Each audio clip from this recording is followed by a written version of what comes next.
Assalamualaikum. Hope so you all are fine.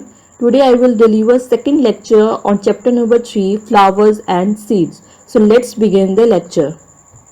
Today's first topic is types of reproduction in plants. पौधों में reproduce होने की इकसाम. The main difference between living and non-living things is the ability of reproduction. अब बेजान और जानदार चीज़ों के दरमियान, जैसे कि हम प्रीवियस क्लासेस में भी पढ़ चुके हैं, जो मेन डिफरेंस है वो reproduce होने की ability या सलाहियत है. The lifespan of living things is limited. जानदार चीज़ों की जिंदा रहने का दौरानिया लिमिटेड महदूद होता है. सूनर और लेटर दे डाई, जल्द जब देर की डेथ होती है या मर जाते हैं. However the life continues on the earth how, जबकि ज़मीन पर जिंदगी उसी तरह से उसी तसलसल से चलती रहती है. हाउ कैसे. The living things have a characteristic, जानदार चीज़ों में खसूसियत होती है. किस चीज़ की. They produce organisms of their kind so that their generation continues. किस चीज़ की खसूसियत होती है कि ये अपने ही जैसे जानदार या ऑफ स्प्रिंग प्रोड्यूस कर सकते हैं ताकि इनकी जनरेशन इसी तरह से कंटिन्यू रहे, चलती रहे. There are two types of reproduction in plants. Plants में दो तरह से रिप्रोडक्शन होती है. First one is asexual reproduction and second one is sexual reproduction. Firstly we discuss about asexual reproduction in plants. Activity number 2, cut the rose stem into 2 और 3 PCs. एक रो stem लेके उनको 2 या 3 पीसीज में कट कर लें. Now plant 1 piece of stem in the soil of a pot, और फिर एक पीस को सॉइल में रेत में प्लांट कर दें. At least 2 nodes of stem should be inside the soil while 3 there should be birds on the part which is above the soil. अब स्टेम के एटलीस्ट 2 नोड्स जो हैं वो सॉइल के अंदर होने चाहिए, जबकि वो पार्ट जिस पर बर्ड्स होते हैं वो सॉइल के ऊपर होना चाहिए. Before planting the piece of stem remove its leaves. अब पीस को प्लांट करने से पहले मेक श्योर कर लें कि उसके लीव्स को रिमूव कर लें. Then pour water in the pot, और फिर उसके बाद पानी डालें. After few days you will see that new leaves have appeared on the stem. अब कुछ दिनों के बाद आप देखेंगे कि उस स्टेम पर न्यू लीव्स अपीयर हुए हैं. This process is called stem cutting, और इस पूरे प्रोसेस को स्टेम कटिंग कहते हैं, जिसको कलमकारी भी कहा जाता है. In asexual reproduction, only one plant produces new plants. अब asexual reproduction में जस्ट एक ही प्लांट इन्वॉल्व होता है जो कि न्यू प्लांट को जर्मिनेट करता है. Flowers do not take part in this type of reproduction.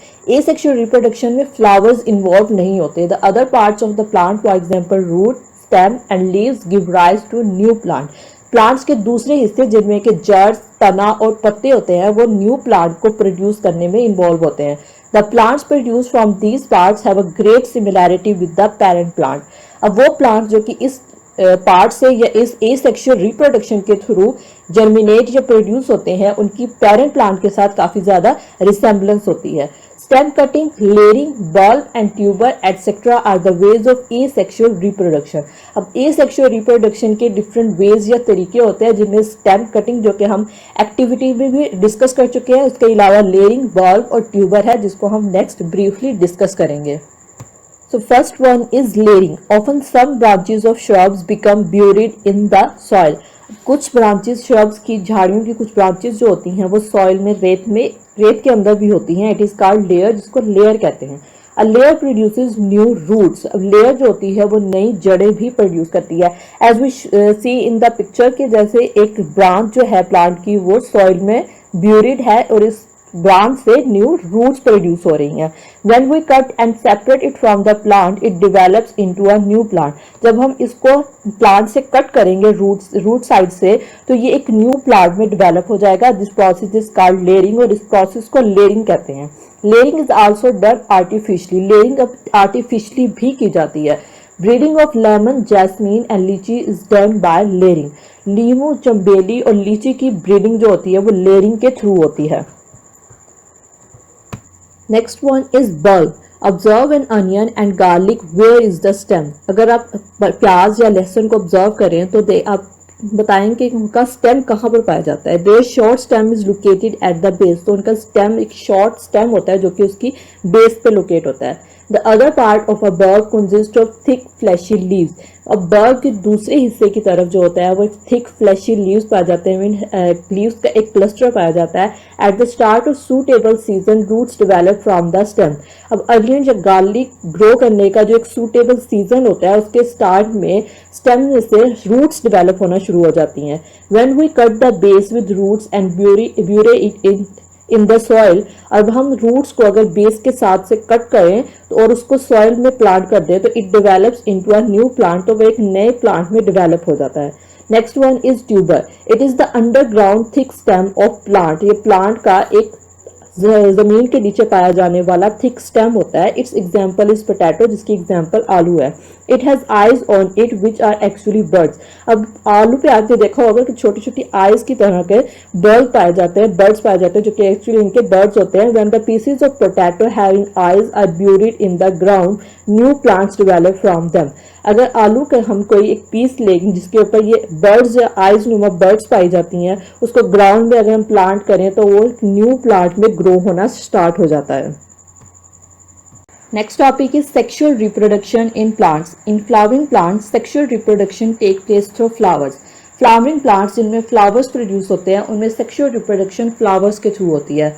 As a result of pollination the pollen grain reach stigma. Pollination process में पोलन ग्रेन्स जो कि एंथर में फॉर्म होते हैं वो स्टिग्मा में ट्रांसफर हो जाते हैं। Here it germinates and forms a thin tube in the style called pollen tube. अब वो पोलन ग्रेन्स स्टिग्मा में जर्मिनेट होते हैं और स्टाइल में एक थिन ट्यूब फॉर्म करते हैं जिसको पोलन ट्यूब कहते हैं। After passing through the style pollen tube reach the ovary. Style में से पोलन ट्यूब पास होने के बाद ओवरी तक जाती है। देन इट इंटर्स द एव्यूल, और ओवरी में इंटर होने के बाद ये एव्यूल में इंटर होती है। Male gametes are formed in the pollen tube and female gametes are formed in the ovule. अब पोलन ट्यूब में मेल गमेट्स पाए जाते हैं जबकि फीमेल गमेट्स जो होते हैं वे एव्यूल में फॉर्म्ड होते हैं। The male and female gametes fuse to form a zygote. अब एव्यूल में मेल और फीमेल गमेट्स की फ्यूजन होती है जिसके रिजल्ट में जाइगोट फॉर्म होता है। The zygote divides many times to form the embryo. Zygote की डिवीजन होती है और एक एम्ब्रियो फॉर्म होता है। Then the ovule becomes seed and ovary ripens to form the fruit. Embryo develop होने के बाद एव्यूल सीड में डेवलप हो जाता है और उसके बाद ओवरी राइप होकर फ्रूट डेवलप करती है। अब यह डायग्राम में सेक्सुअल रिप्रोडक्शन का कंप्लीट प्रोसेस शो किया गया है, जिसमें पोलन ग्रेन्स है फर्स्ट पे जो कि एंथर में डेवलप होते हैं, वो पोलन ग्रेन्स स्टिग्मा में ट्रांसफर हुए। स्टिग्मा में ये पोलन ग्रेन्स जो होते हैं वो ग्रो करते हैं और स्टाइल में एक थिन पोलन ट्यूब फॉर्म हुई। ये पोलन ट्यूब जो होती है वो स्टाइल में से पास होती हुई ओवरी में इंटर होती है। ओवरी में इंटर होने के बाद ये ओव्यूल में मौजूद ओवरी में मौजूद ओव्यूल में इंटर होती है और उसके बाद फीमेल गमेट्स जो कि एव्यूल में पाए जाते हैं और पोलन ट्यूब में जो मेल गमेट्स पाए जाते हैं उनकी फ्यूजन होती है और फ्यूजन के रिजल्ट में जाइगोट फॉर्म होता है। वो जाइगोट डिवाइड होता है और एम्ब्रियो फॉर्म होता है, जिसके बाद एव्यूल सीड में डेवलप होता है और ओवरी जो होती है वो राइप होकर एक फ्रूट डेवलप करती है। नेक्स्ट अब सेक्सुअल और एसेक्सुअल रिप्रोडक्शन के दरमियान मेन डिफरेंसेस शो किए गए हैं। Asexual reproduction it involves two parents. Sexual reproduction में दो पेरेंट्स इन्वॉल्व होते हैं। मीन अगर हम प्लांट में देखें तो प्लांट में या तो दो प्लांट्स इन्वॉल्व होते हैं या फिर एक ही प्लांट के दो फ्लावर्स इन्वॉल्व होते हैं। Whereas in asexual reproduction it involves one parent, जबकि एसेक्सुअल रिप्रोडक्शन में जस्ट एक ही पेरेंट या एक ही प्लांट इन्वॉल्व होता है। In sexual reproduction male and female gametes fuse to form new plant.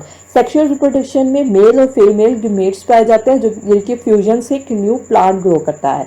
Whereas in asexual reproduction there is no fusion of male and female gametes, जबकि asexual reproduction में male और female gametes की fusion नहीं होती। In sexual reproduction new plants do not completely resemble their parents। अब sexual reproduction में के through जो प्लांट्स ग्रो करते हैं उनकी अपने पेरेंट्स के साथ बहुत कम रिसेम्बलेंस होती है। Whereas in asexual reproduction new plants completely resemble their parents। अब एसेक्सुअल रिप्रोडक्शन के थ्रू जो प्लांट्स ग्रो करते हैं वो कम्प्लीटली अपने पेरेंट के साथ रिसेंबल करते हैं। Next sexual reproduction it is a slow process. Sexual reproduction एक स्लो प्रोसेस है, एक प्रोसेस है जो कि वो आहिस्ता आहिस्ता होता है, जबकि asexual reproduction it is a quick process. Asexual reproduction एक क्विक प्रोसेस है।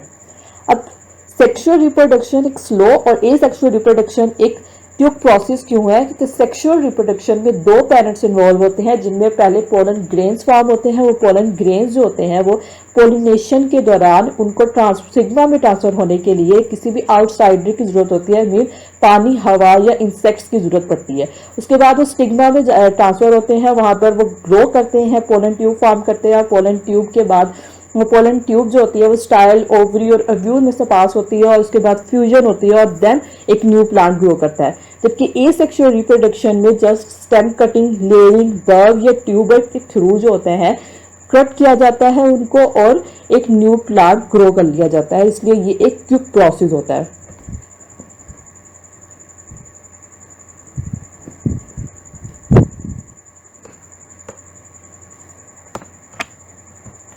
Here lecture is over. Take care. Allah Hafiz.